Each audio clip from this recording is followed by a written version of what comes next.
শারদীয়ার দিন উদ্বোধন হবে দীঘার জগন্নাথ মন্দির। তার আগে ফের একবার মমতাকে নিশানা করলেন প্রদেশ কংগ্রেসের প্রাক্তন সভাপতি অধীর রঞ্জন চৌধুরী। তিনি বললেন, সরকারি টাকায় মন্দির তৈরির নামে মোদি মমতা তু তু ম্যায় ম্যায় খেলছে।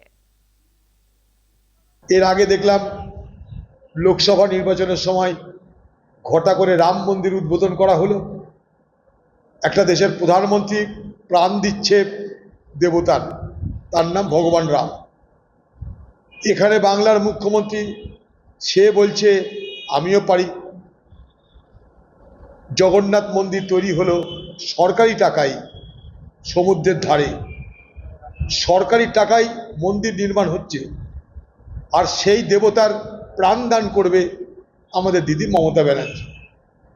মোদি আর মমতার মধ্যে এখন মন্দির নির্মাণ নিয়ে তু তু মাই মাই চলবে। এ বলবে আমি রাম মন্দির করলাম, এ বলবে আমি জগন্নাথ মন্দির করলাম।